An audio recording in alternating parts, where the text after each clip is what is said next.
L'esprit guérisseur. Les cas sont romanesques, parfois stupéfiants. Béla Bartók est en train de mourir de leucémie lorsque Serge Koussevitzky, chef de l'orchestre symphonique de Boston, lui demanda d'écrire une nouvelle partition. Bartók eut une rémission assez longue pour terminer son œuvre et assister à la première audition. Travailler à ce concerto, dit-il, lui avait fourni la drogue miracle dont j'avais besoin. Le journaliste Norman Cousin avait de la spondylarthrite ankylosante, maladie évolutive de la colonne vertébrale. Il refusa la sentence de mort délivrée par ses médecins et fit une cure de vitamine C et de rire, passant le temps avec de vieilles cassettes de la caméra invisible et des comédies hollywoodiennes de la grande époque. Contre toute attente, le cours de la maladie s'inversa et il fut capable de reprendre une vie active tout à fait normale. Marsha Schenk, fillette de 9 ans enfermée par la poliomyélite dans un poumon d'acier, entendit les médecins prévenir ses parents qu'elle risquait de mourir. Au lieu d'abandonner, elle s'imagina en vacances, en bonne santé et courant au soleil. Peu à peu, les forces lui revinrent et la vigueur qu'elle avait si bien imaginée devint une réalité. De tels cas, et il en existe des milliers, semblent indiquer que les pensées et les émotions du patient jouent un rôle majeur, peut-être décisif, dans la réponse de l'organisme à la maladie. Dans l'univers foisonnant de la médecine moderne, aucune théorie n'est plus stimulante. La démonstration que l'esprit collabore avec le corps pour induire la guérison pourrait conduire à de nouveaux traitements et modifier de manière fondamentale les relations entre patients et médecins. D'un autre côté, il se pourrait qu'un tel espoir soit plus un désir qu'une réalité. L'une des priorités actuelles de la recherche médicale est de trier les faits et d'étudier les implications de cette relation entre esprit et matière. Dès l'Antiquité, les médecins ont soupçonné que l'état d'esprit des individus est lié à leur sensibilité à la maladie. Au IIe siècle après notre ère, par exemple, le médecin grec Galien nota que les femmes mélancoliques, qu'en langage moderne on dirait passives ou déprimées, risquent plus de développer un cancer du sein. De nos jours, les enquêteurs transforment ce genre de savante intuition en statistique. Une étude britannique récente semble confirmer l'observation de Galien, en partie seulement car elle porte sur le taux de guérison plutôt que sur l'incidence du cancer. L'étude des données portant sur 10 ans montre que la majorité des femmes chez qui il n'y a pas de récurrence du cancer après traitement sont celles qui font face à la maladie avec un esprit combatif. Par contre, celles qui acceptent le diagnostic avec résignation risquent plus de récidiver ou de mourir au cours de leur première bataille avec le cancer. Les médecins savent depuis longtemps que l'espoir du patient peut influencer le processus de guérison. Au plan médical, l'un des liens entre corps et esprit les plus évidents est l'effet placebo. Un placebo, du latin je plairais, est une substance médicalement inerte, une pilule de sucre par exemple, dotée de prétendues vertus thérapeutiques. Il y a quelques décennies encore, les placebos, parfois sournoisement appelés obécalpes, qui est placebo à l'envers, faisait partie de l'arsenal de nombre de médecins de famille qui prescrivaient des pilules sucrées bleues pour calmer les nerveux, ou alors des pilules oranges pour remonter les déprimés, avec souvent de bons résultats. De nos jours, des médicaments à l'efficacité prouvée sont disponibles. De plus, la législation exige des laboratoires qu'ils démontrent l'efficacité de leur spécialité. Les recherches sur les placebos n'en continuent pas moins.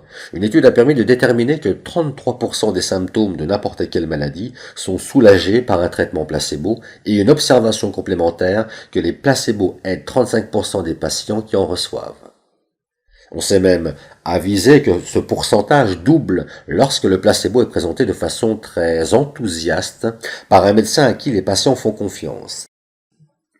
La clé de l'effet placebo et la foi en son efficacité, foi qui ne concerne pas nécessairement un produit. Chaque année, plus de 4 millions de pèlerins se rendent à la basilique de Lourdes, espérant être guéris de leurs maux par une intervention spirituelle. Bien que moins de 100 guérisons aient été homologuées par le Vatican, plus de 6000 croyants se sont déclarés guéris par leur visite au sanctuaire. Nombre de chercheurs voient en Lourdes une version institutionnalisée de l'effet placebo. Il pense aussi que guérisseurs, chamans et autres praticiens extérieurs à la médecine occidentale obtiennent de vraies guérisons en raison de la foi de leurs patients en la possibilité d'un rétablissement et de l'autorité du guérisseur. Il y a plusieurs décennies, le cas d'un médicament appelé crébiosène montra que l'effet placebo peut être activé et arrêté presque à volonté. Le crébiosène, rejeté depuis comme inefficace, avait soulevé dans les années 1950 aux États-Unis de grands espoirs dans le traitement du cancer. Un homme atteint d'un lymphosarcome en phase terminale, qui avait entendu parler de ce traitement prometteur, demanda qu'on lui en administre. Son médecin lui en prescrivit et comme il le nota dans son rapport, les tumeurs du patient fondirent comme neige au soleil. L'homme reprit son travail et sa vie normale. Mais quelques mois plus tard, cependant, il lut un article déniant toute valeur à la substance. Son état s'aggrava de nouveau et la mort était proche, lorsque son thérapeute, se disant que l'état de son patient justifiait bien une petite tromperie, prétendit qu'une forme purifiée, plus efficace du médicament, venait tout juste d'être mise sur le marché. Il injecta de l'eau distillée à son malade, qui se rétablit aussitôt. 2 mois plus tard, le malade lut un rapport officiel déclarant que le crébiosène, sous quelque forme que ce soit, était absolument inefficace. Perdant la foi de nouveau, il subit une récidive brutale et mourut en quelques jours.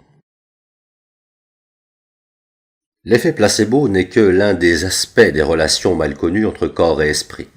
Comme dans toutes les zones de flou, on est soumis à des assertions contradictoires. Certains pionniers ne s'intéressent qu'à la mise au point de nouvelles approches, au détriment de l'étude systématique du problème. Vers la fin des années 1960, par exemple, l'oncologue américain Carl Simonton, découragé par les outils conventionnels que sont les radios et chimiothérapies, s'intéressa au pouvoir de l'esprit après avoir vu des douzaines de patients guérir en dépit de pronostics très sombres. Il pressentait que le secret des patients qui refusaient de mourir était leur imagination, une attitude positive et leur volonté. Alors marié avec la psychologue Stephanie Simonton, il fonda le Cancer Counseling and Research Center à Dallas, l'un des nombreux centres de médecine alternative qui s'ouvraient à l'époque aux États-Unis, où le patient est soigné en tant que personne, formant un tout au lieu d'être un cas ne présentant qu'une maladie. Par une thérapie de conseil et d'autres méthodes, augmentant la conscience de soi, les Simonton aidaient les cancéreux à faire face à leurs problèmes sociaux et émotionnels et à affronter leur maladie avec détermination, en utilisant des images mentales. Se représenter par exemple les cellules cancéreuses attaquées par des chiens féroces ou frappées de balles magiques.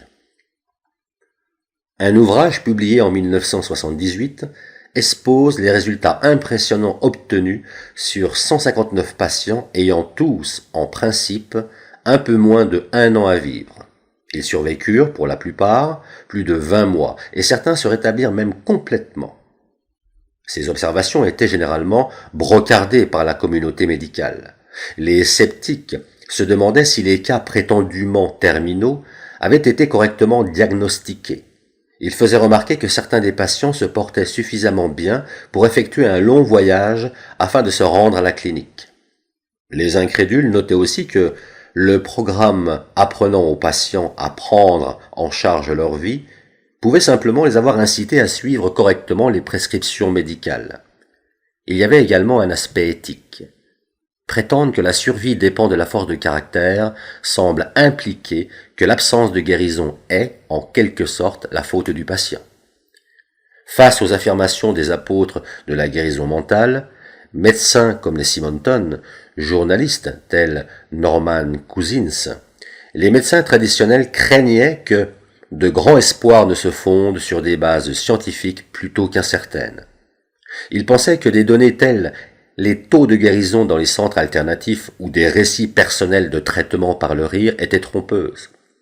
En raison du grand nombre de preuves de l'existence de l'effet placebo, personne ne peut nier que l'esprit a le pouvoir d'induire des réponses physiologiques dans l'organisme, mais comment ce phénomène se produit-il? Quand? Quelles en sont les limites? La plupart des médecins recommandaient la prudence jusqu'à ce que des faits remplacent les nombreuses inconnues, dont la moindre n'est pas la nature du mécanisme qui permettrait à l'esprit de contrôler les défenses de l'organisme. Comme le dit un des physiologistes des National Institute of Health de Bethesda, dans le Maryland, pour la science, croire, c'est ouvrir la boîte noire et regarder ce qu'il y a dedans.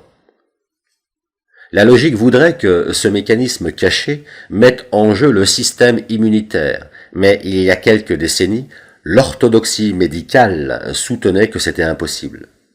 Alors qu'une meilleure compréhension du système immunitaire se faisait jour dans les années 1960, les chercheurs avaient tendance à le croire superbement autonome.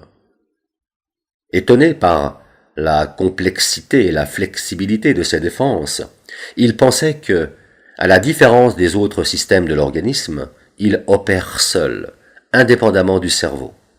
Mais en 1964, le psychiatre George Solomon et ses collègues de l'université Stanford mirent en évidence des influences émotionnelles dans l'évolution de la polyarthrite rhumatoïde, maladie auto-immune. Leurs sujets étaient des femmes génétiquement prédisposées à contracter la maladie. Mais certaines de ces femmes étaient en bonne santé, prouesse attribuée par l'équipe de recherche à des raisons non physiques. Ainsi que l'explique Salomon, elles n'étaient pas déprimées ni repliées sur elles-mêmes. Leur mariage était heureux. Nous avions l'impression que leur bonne santé émotionnelle les protégeait.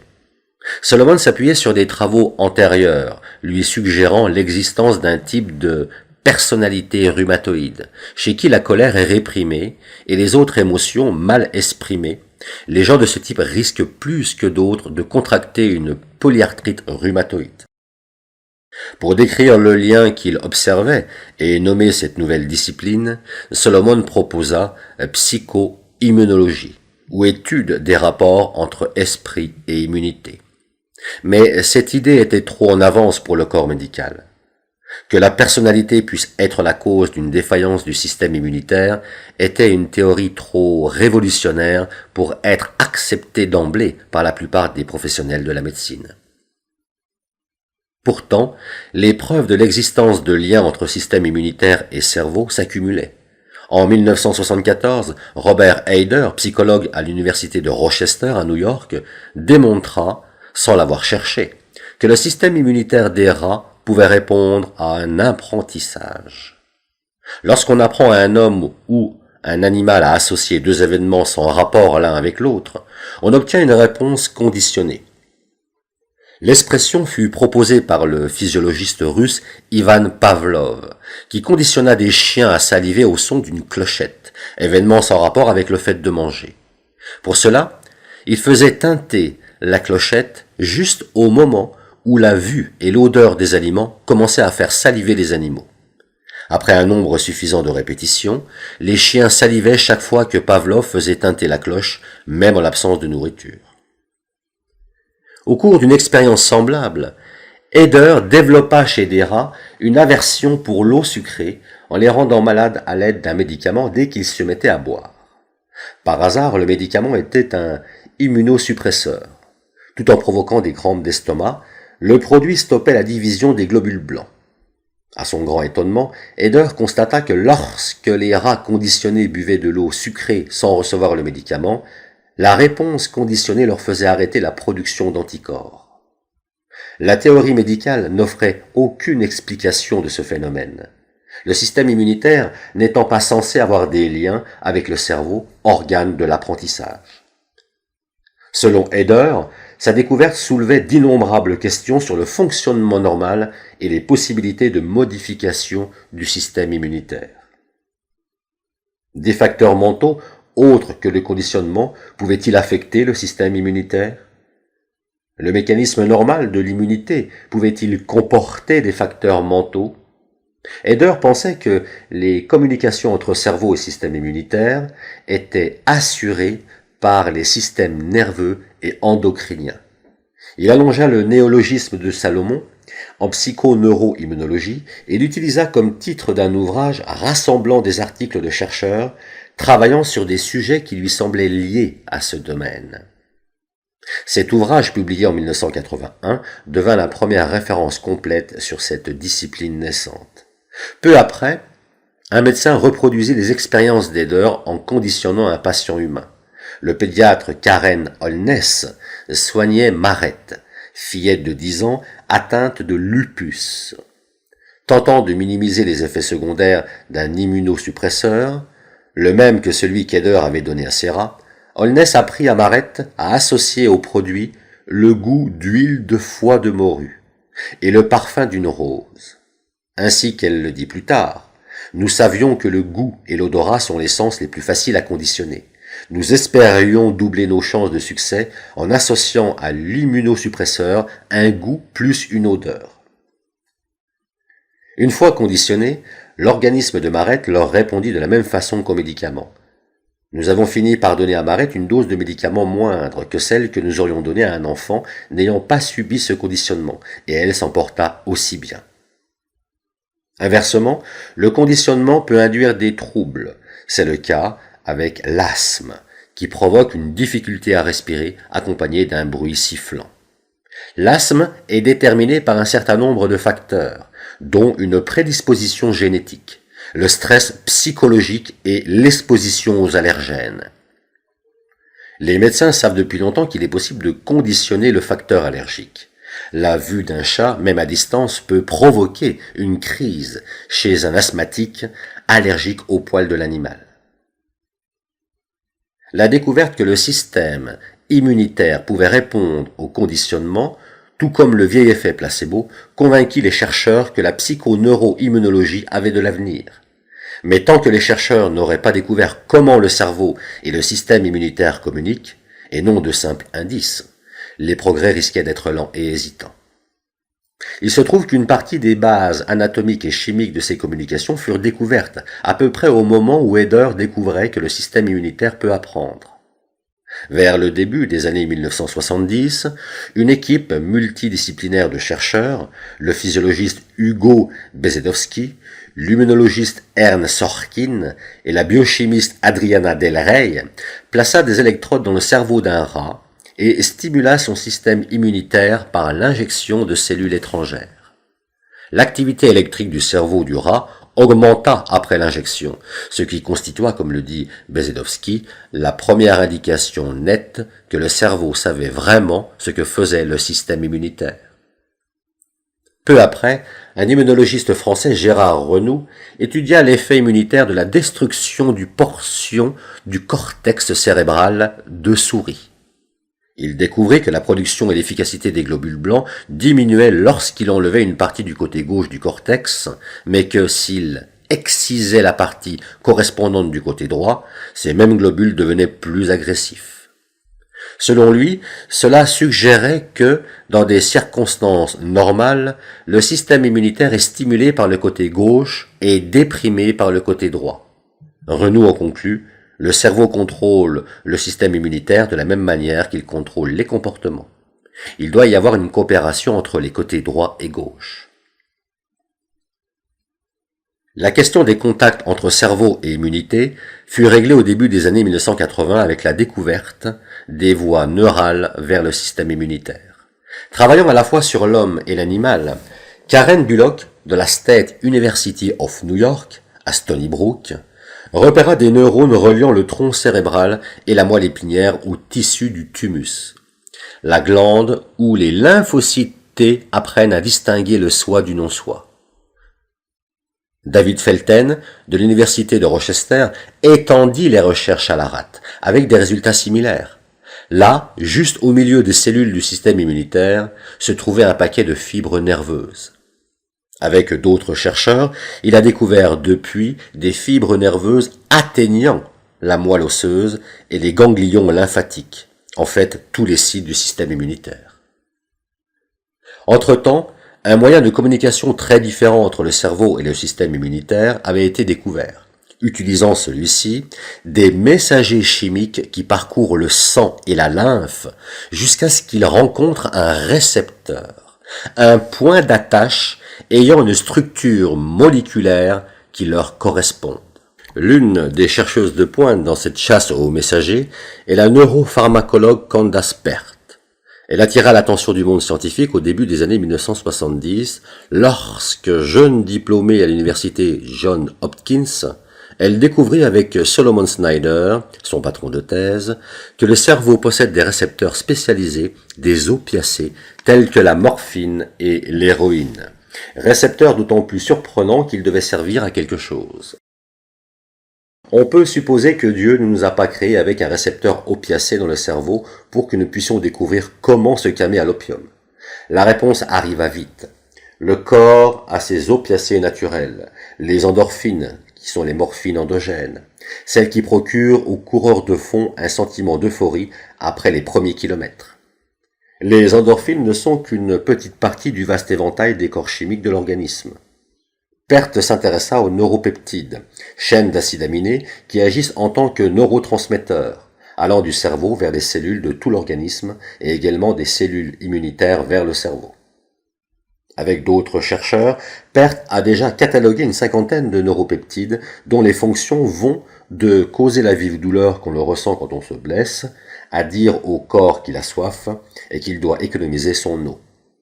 Les cellules immunitaires possédant sur leur surface des récepteurs des neuropeptides sont les monocytes et leur forme mature, les macrophages qui, selon Perth, agissent tels des synapses mobiles. Elle et son collègue Michael Ruff pensent que les neuropeptides se liant aux macrophages peuvent modifier la vitesse ou la direction de leur mouvement en fonction des besoins défensifs du moment. Quand Perth dressa la carte des tissus cérébraux pour y localiser les concentrations de récepteurs de peptides, elle trouva ces dernières dans les aires associées aux émotions, l'hypothalamus par exemple. Considéré du point de vue de l'évolution, ce n'est pas surprenant. Pour elle, les émotions sont si importantes en termes de régulation du comportement et de la survie que la toute première évolution réussie dans cette direction devait être préservée. Après tout, les grands plaisirs de l'existence, la nourriture et le sexe, sont tous deux essentiels à la survie et sont entourés chez l'homme de tas d'émotions. Les neuropeptides transmettant l'information depuis et vers la partie du cerveau concernée par les états émotionnels, Perth les appelle unités biochimiques de l'émotion. La circulation des messagers chimiques entre système immunitaire et cerveau se révéla d'une infinie complexité. En 1979, par exemple, Edwin Blablock, immunologiste à l'université de l'Alabama, découvrit que les cellules immunitaires fabriquent différentes hormones, parmi lesquelles l'ACTH, la corticotrophine, qui stimule l'activité des glandes surrénales, les hormones sexuelles, la thyrotrophine et la somatotrophine. Tout ce que nous cherchions est là, dit-il. C'est comme si le système immunitaire n'était qu'une bande d'hypophyses miniatures flottantes. Il suppute que ces hormones coordonnent les activités du système immunitaire et des autres systèmes. Par exemple, si les cellules immunitaires combattent une maladie, la sécrétion de thyrotrophine stimule la thyroïde pour ajuster le métabolisme et le rythme cardiaque. Pour de nombreux chercheurs, ces découvertes étaient comme un appel à découvrir de nouvelles stratégies thérapeutiques, prenant en compte l'esprit autant que le corps. Mais en dépit des preuves de l'existence de connexions entre cerveau et système immunitaire, le monde médical n'était toujours pas prêt à embrasser les idées connectivistes. Le New England Journal of Medicine prit la tête de la résistance. Un article du numéro de juin 1985, se fondant sur l'étude de patients à un stade avancé de cancer du pancréas, de l'estomac et des poumons, conclut que les facteurs psychologiques et sociaux n'influencent pas les taux de récurrence ou la durée de survie. Dans le même numéro, un rédacteur écrivait « Il est temps de reconnaître que notre croyance que la maladie est un reflet de l'état mental fait partie du folklore. » Mais le courant s'inversait inexorablement et quelques années plus tard, la revue publiait des études montrant les liens existants entre émotion et maladie. Nombre de ces articles traitaient des effets du stress sur le système immunitaire. Le terrain avait été préparé dès la Première Guerre mondiale lorsque fut identifiée une réaction au danger appelée réaction de lutte ou de fuite. Lorsqu'un individu éprouve de la peur ou de la colère, le cerveau libère des hormones de stress, en particulier de l'adrénaline. En conséquence, le cœur bat plus vite, la pression sanguine augmente et les vaisseaux sanguins se dilatent ou se contractent sélectivement pour détourner le sang vers les muscles, les préparant ainsi à l'action. La digestion se ralentit et, comme on l'apprit plus tard, les fonctions immunitaires font de même, libérant toutes les ressources de l'organisme pour un engagement total des muscles dans le combat ou la fuite. Cette réaction était vitale dans le monde dangereux de nos ancêtres, mais aujourd'hui, dans la plupart des cas, elle n'est plus appropriée. De plus, elle est nocive si elle a lieu continuellement, prolongeant l'état de stimulation. Le corps se prépare pour la lutte ou la fuite et ne fait ni l'une ni l'autre. Il en résulte une pression sanguine chroniquement élevée et un système immunitaire chroniquement déprimé. L'étude de personnes en situation de stress a révélé toutes sortes de perturbations de leur système immunitaire. Chez des étudiants passant un examen, les taux d'interférons et de lymphocytes tueurs naturels diminuent, et ceux d'adrénaline et de noradrénaline augmentent. Les gens cliniquement déprimés, en deuil ou passant par les bouleversements d'un divorce ou d'une séparation, ont souvent des fonctions immunitaires déprimées et souffrent de rhume et d'infections des voies respiratoires. Il est vérifié statistiquement que plus une personne est confrontée à des événements défavorables dans une période donnée, plus elle risque de contracter une maladie infectieuse. Le stress est une expérience très subjective, dépendant fortement de la façon de voir et de l'interprétation de chacun. Ce qui chez l'un sera perçu comme un fardeau insupportable, apparaîtra à un autre comme une charge de travail intéressante ou un stimulus agréable. Comme le dit un chercheur en ce domaine, les gens qui sentent qu'ils tiennent bien leur vie en main peuvent supporter une énorme quantité de changements et ne pas s'en porter plus mal. Ceux qui se sentent impuissants peuvent à peine y faire face.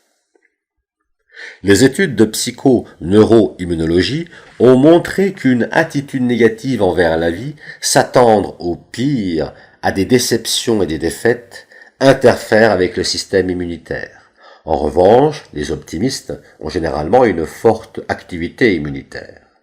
Une étude portant sur 150 étudiants menée dans les années 1980 par Christopher Peterson, psychologue au Virginia Polytechnic Institute on State University, montrait que les pessimistes contractent 2 fois plus de maladies infectieuses que les optimistes et consultent leur médecin 2 fois plus souvent. Une autre étude établissait que les optimistes se rétablissent plus vite des suites d'une opération chirurgicale. L'optimisme est souvent lié au sentiment de contrôler les événements. Il est avéré qu'une augmentation du degré de contrôle, si minime soit-elle, peut relativiser les problèmes de santé. Au cours d'une étude réalisée dans un hospice de vieillards, on laissa à certains pensionnaires un plus grand contrôle de leur vie quotidienne, la liberté, par exemple de voir un film ou non. En quelques semaines, ils étaient devenus plus heureux et plus actifs. Ils étaient moins sujets aux maladies que leurs compagnons à qui l'on n'avait pas permis ces choix, pourtant triviaux. 18 mois plus tard, les premiers avaient plus de chances d'être encore en vie. Les malades du sida, eux aussi, survivent plus longtemps s'ils sont actifs et sentent que leur vie est entre leurs mains. La psychoneuroimmunologie ne fait que confirmer, comptage de cellules et mesures de niveau chimique à l'appui, que les gens ont besoin du réconfort qu'apportent les amitiés et les contacts sociaux. Dans un groupe d'étudiants stressés par le passage d'un examen, ceux qui se décrivaient comme solitaires avaient les lymphocytes tueurs naturels les moins actifs. La situation matrimoniale confirme ces observations. Les célibataires sont plus souvent déprimés et malades que les gens mariés. De même, l'état de santé de ceux qui s'isolent lorsqu'ils sont malades tend à empirer. Enfin, lors d'une étude portant sur des cancéreux, la psycho-oncologue Sandra Levy nota que plus les patients étaient entourés d'affection, plus leur défense était renforcée. Et jusqu'à quel point une attitude pessimiste et négative peut-elle être modifiée? Certains psychologues considèrent qu'il ne s'agit pas là d'un trait de personnalité, mais d'un comportement acquis, donc réversible. Matthew Budd, directeur du service de médecine du comportement au Boston Award Community Health Plan, parle de rééduquer les patients en les aidant à modifier le regard qu'ils portent sur eux-mêmes. La façon dont ils se décrivent est des plus importantes car le langage crée la réalité. Christopher Peterson, à qui l'on doit l'étude faite à l'Institut Polytechnique de Virginie, observe, lui aussi, que la différence entre optimistes et pessimistes vient du style de leur explication. Les optimistes parlent d'échecs ou de problèmes comme de choses extérieures, transitoires et spécifiques. N'ayant pas obtenu un avancement, l'optimiste dira « pas d'importance, je l'aurai peut-être la prochaine fois ». Les pessimistes, au contraire, voyant les choses comme internes, permanentes et générales, dira « je suis vraiment à rater, je n'arriverai jamais à rien ». Directeur des études cliniques à l'Université de Pennsylvanie, Martin Seligman appelle impuissance apprise, cette faiblesse chronique qui joue un grand rôle dans la dépression, à des états d'esprit tels que l'espoir correspondant des états du cerveau, dit-il. L'impuissance apprise se fait sentir jusqu'au niveau cellulaire et rend le système immunitaire plus passif. Si l'on crée un sentiment d'impuissance chez les sujets en leur faisant entendre un bruit qui les empêche de se concentrer sur un pulse, leurs macrophages se déplacent plus lentement. L'une des principales découvertes de Seligman est que dans n'importe quel groupe humain ou animal, un tiers environ des sujets sont optimistes de naissance et refusent la morosité. Il se pourrait que ce soit les mêmes qui répondent à l'effet placebo. Leur état s'améliore car ils sont confiants. Mais l'optimisme n'est pas toujours inné. Selon Seligman, de même qu'on apprend la morosité, il est possible d'apprendre l'optimisme. Une méthode d'assistance psychologique toute nouvelle, dite thérapie cognitive, enseigne aux patients à modifier la façon dont ils décrivent les événements, les présentent et y réagissent. La thérapie cognitive est centrée sur 5 éléments de base. D'abord, le patient apprend à reconnaître les pensées dites automatiques qui lui passent par l'esprit au moment de dépression et lui font se sentir systématiquement responsable de ses problèmes. Il apprend ensuite à combattre ces pensées par la preuve du contraire, montrant que la situation n'est ni permanente ni désastreuse et qu'elle ne vient pas de défauts personnels. Il apprend à trouver de nouvelles explications pour remplacer les pensées automatiques négatives et autocritiques. Ensuite, il apprend à éluder ces pensées du temps de crise en repoussant l'auto-analyse jusqu'au moment où les choses se seront calmées. Finalement, le patient apprend à remettre en question les assertions relatives à sa dépression, des pièges psychologiques tels la croyance qu'on est un raté si on n'est pas universellement aimé ou que tout problème comporte une solution parfaite. Pour illustrer les modifications subtiles mais importantes provoquées par la thérapie cognitive, Seligman décrit le cas d'une femme qui entra en thérapie dans un état de dépression profonde, estimant son mariage en danger et ses 3 enfants totalement incontrôlables. Son pessimisme et son mépris de soi étaient sans limite. Elle était dégoûtée d'elle-même parce que j'écris toujours après les gosses et que je ne m'excuse jamais. Elle n'avait aucun passe-temps parce que je ne suis bonne à rien. Cependant, elle acquit peu à peu un nouveau style d'explication, reconnaissant que ses problèmes avaient des causes externes et ne venaient pas de son indignité, qu'ils étaient spécifiques et n'étaient pas nécessairement permanents. Par ces explications, elle reconnaissait encore que sa vie était difficile. Je dois aller à l'église toute seule parce que mon mari n'est pas gentil et ne veut pas m'accompagner. Je suis habillée comme l'as de pique parce que les enfants passent d'abord. Mais elle admettait déjà qu'il lui était possible de changer, d'agir pour faire face à ses problèmes. Sa dépression allait mieux. L'espoir des chercheurs est bien sûr que les patients, en modifiant leur vue pessimiste sur leur situation présente et à venir par des pensées plus positives, soutiennent ainsi le combat engagé par leur système immunitaire contre les maladies, dont peut-être les tumeurs cancéreuses. À la fin des années 1980, espérant faire la démonstration de cet effet, Seligman et Sandra Levy offrirent des thérapies cognitives portant sur 12 semaines à des patients atteints de mélanome ou de cancer du côlon, pour les aider à reconnaître et changer leur façon de voir négative.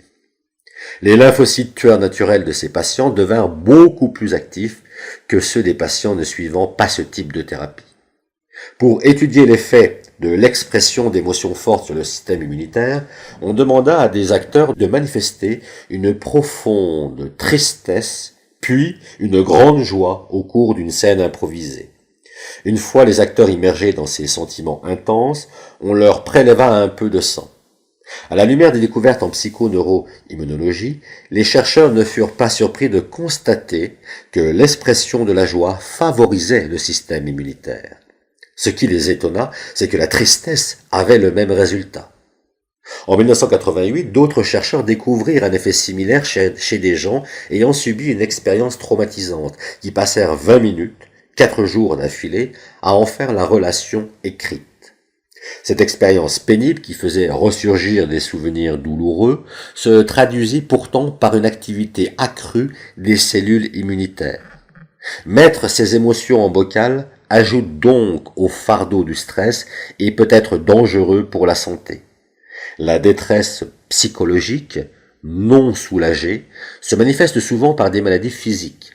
Ainsi, on constate que 65% des visites chez les médecins ne concernent pas des maladies, mais bien des manifestations physiques du stress.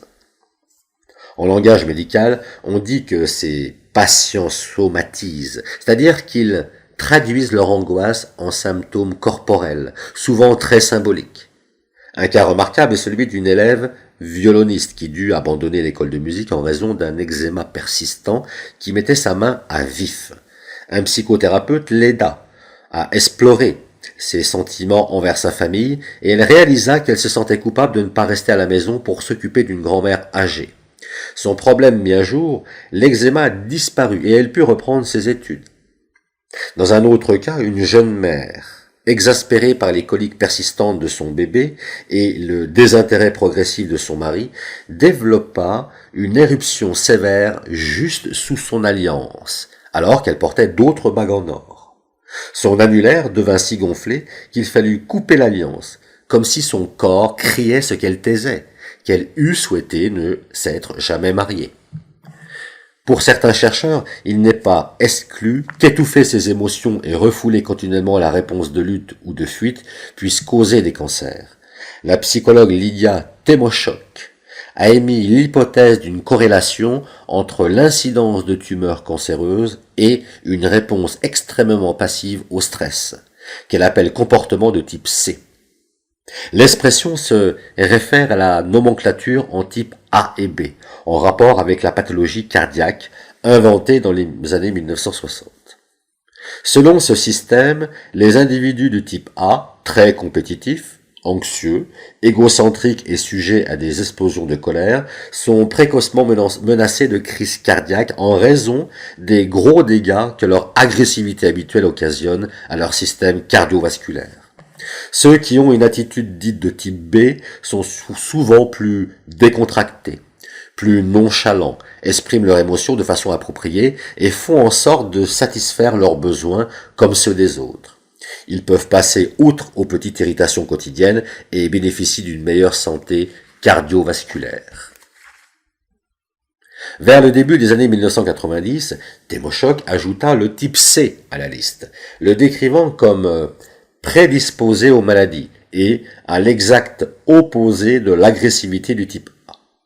Les types C, eux, sont passifs, dépressifs et n'extériorisent pas leurs sentiments de colère et d'hostilité. Désireux de plaire, ils n'ont pas le sentiment de contrôler leur vie et ils sont peu conscients de leurs propres besoins et sentiments. En fait, ils ont beaucoup en commun avec la personnalité rhumatoïde de George Solomon. Ils sont calmes et introvertis, dignes de confiance et consciencieux, conformistes et pleins d'abnégation. Ce type de personnalité semble attirer les problèmes immunitaires. Temoshok spécule que chez le sujet de type C, les émotions sont engourdies par une production plus importante d'endorphines.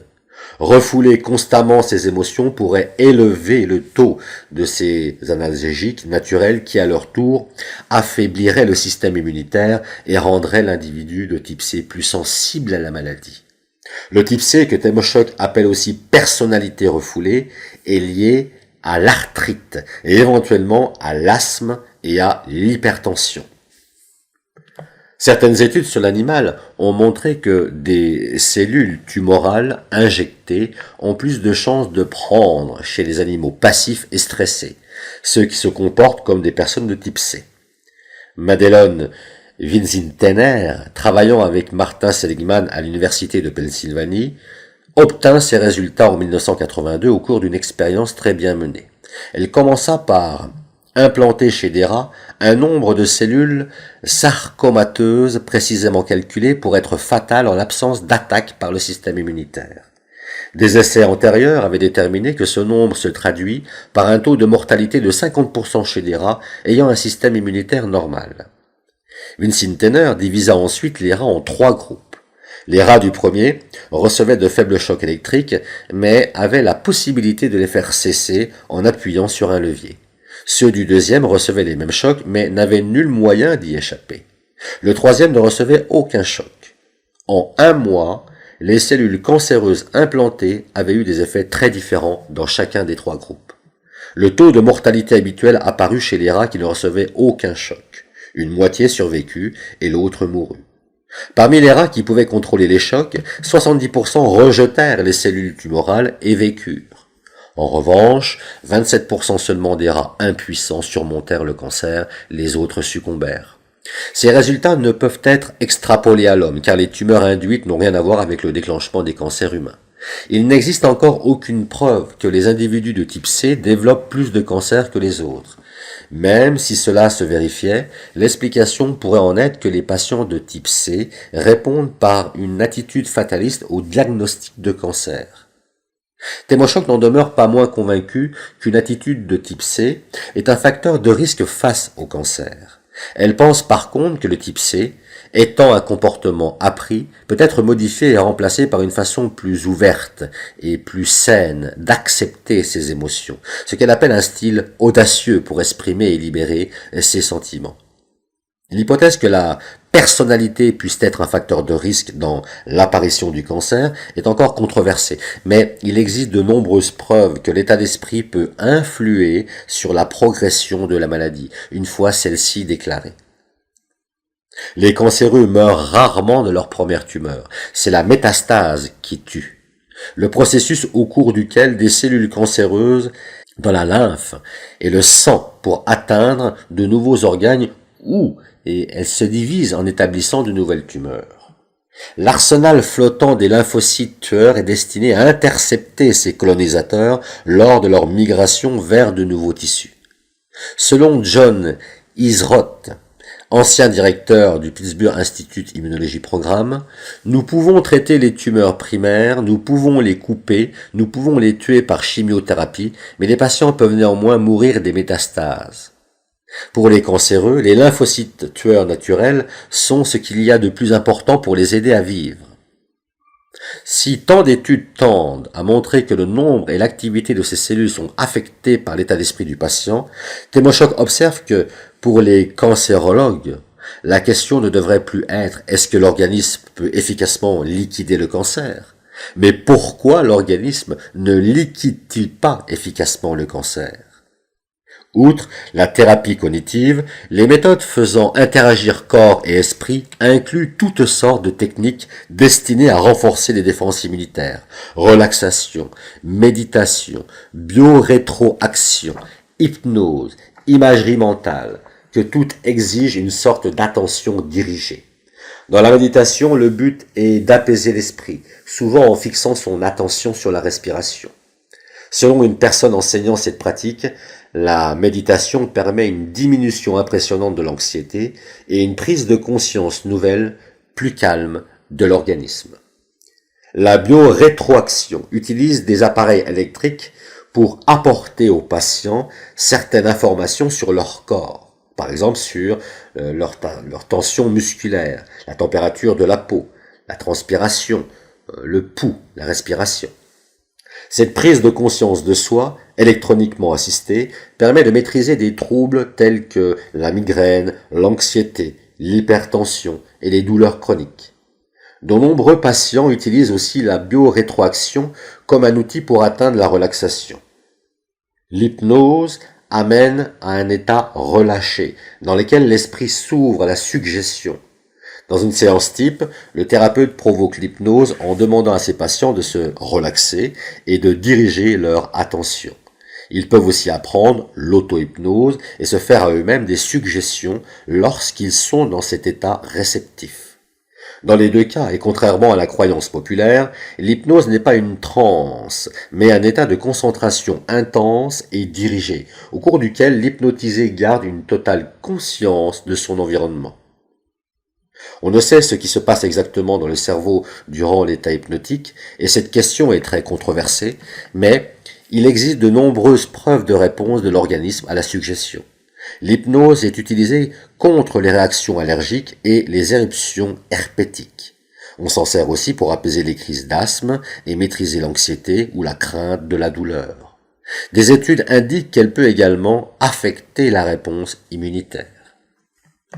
L'imagerie mentale est une thérapie dans laquelle les patients apprennent à se relaxer et à imaginer le fonctionnement de leur organisme, directement ou métaphoriquement.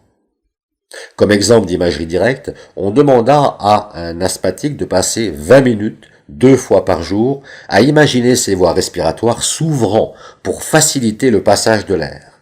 L'exercice réduisit la gravité et la fréquence des crises. L'imagerie par métaphore peut avoir différentes formes. Nick Hall, spécialiste en psycho-neuroimmunologie à l'Université de Floride du Sud, découvrit que lorsque des cancéreux imaginent faire la guerre aux cellules cancéreuses à l'aide de balles, de lances ou de bombes, leurs lymphocytes se multiplient et attaquent les tumeurs plus efficacement. Certains patients sont rebutés par des images aussi bellicistes et Wendy Chan, psycho-oncologue au Memorial Cancer Institute de Long Beach en Californie, a obtenu de bons résultats en proposant à ses patients d'attaquer leur cancer par des images moins guerrières, par exemple en arrachant les mauvaises herbes de leur jardin. L'emploi de ces interventions comportementales n'est plus limité à une poignée d'originaux défiant la médecine établie. Les centres de traitement du cancer les plus importants, dont Sloan Kettering à New York, Johns Hopkins à Baltimore et le Georgetown Hospital à Washington, proposent aujourd'hui des groupes d'entraide où les patients peuvent se familiariser avec des techniques de réduction du stress et profiter d'un conseil psychologique. Ce type de thérapie élargie se répand rapidement et les informations sur les nouveaux modes de traitement et les voies de recherche prometteuses sont diffusées plus efficacement que jamais. Le National Institute of Health, NIH, centre de recherche médicale de pointe des États-Unis, a créé, au milieu des années 1980, un comité d'immunologie comportementale du sida destiné à instaurer des passerelles entre les diverses disciplines biomédicales. Le comité espère éviter ainsi un retour à la situation qui prévalait au début des années 1960 lorsque les immunologistes œuvraient isolément, ignorant ce que faisaient psychologues, neurologues et autres chercheurs. En octobre 1992, les NIH ont créé l'Office of Alternative Medicine, donc l'OAM, dont la mission est de tester l'efficacité de méthodes et de techniques n'ayant pas encore reçu l'aval de la médecine officielle. Y figurent les médecines tribales, les manipulations structurelles, telles la chiropraxie et les massages, les thérapies de conseil, l'imagerie dirigée et la relaxation, la diététique, etc. L'OAM s'intéressa aussi à des thérapies électromagnétiques mal connues et à des stratégies pharmacologiques inédites, telles l'emploi de pollen d'abeille pour combattre l'asthme, ou encore l'attaque des tumeurs par le cartilage de requin ou des composés synthétisés à partir de l'urine humaine. Toutes les études recevant l'aide de l'OAM devront être menées conjointement par un chercheur, expert en procédures standards de la recherche, et par un spécialiste des méthodes alternatives. En raison de l'intérêt évident de l'exploration officielle de toutes les possibilités thérapeutiques et des apports indéniables dus au croisement entre disciplines différentes, il y a tout lieu de penser que le domaine médical ira s'élargissant.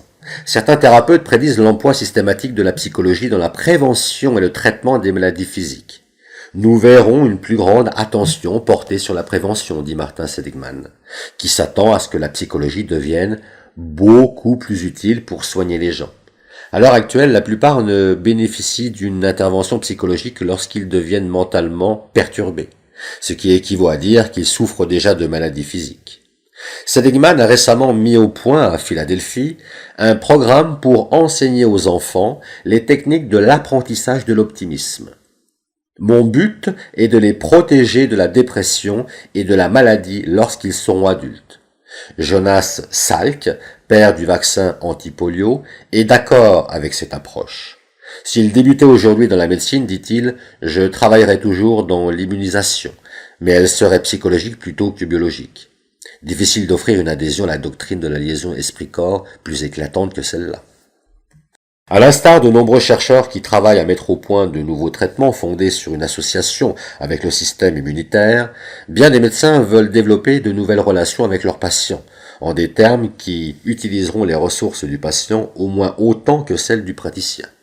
David Felten, qui a découvert des liaisons neurales entre cerveau et système immunitaire, pense que le médecin de demain n'agira pas comme l'initiateur ou le pourvoyeur de soins à un patient passif, mais qu'il deviendra un participant dans la guérison. Tout comme les immunologistes ont enfin appris à dialoguer avec les psychologues, et tout comme le système immunitaire a toujours été en relation avec le système nerveux central, les médecins et leurs patients apprennent à faire équipe afin d'établir des rapports de coopération. Conda Spert a décrit un rêve récurrent dans lequel elle est au bord de l'abîme, qui sépare la manière traditionnelle et la manière nouvelle de pratiquer la médecine. Il y a un type de l'autre côté du gouffre qui me dit de sauter, dit-elle, mais j'ai horriblement peur de sauter. Cependant, durant les longues heures de veille pendant lesquelles il travaille, Pert et ses collègues ont déjà beaucoup fait pour amener la médecine de l'autre côté de l'abîme, là où l'esprit est à la fois dans le corps et fait partie du corps, et où le rôle des émotions dans la maladie et la santé est reconnu. En attendant cet avenir éclairé, Pert prédit encore, chacun oubliera bien vite à quel point tout cela était controversé.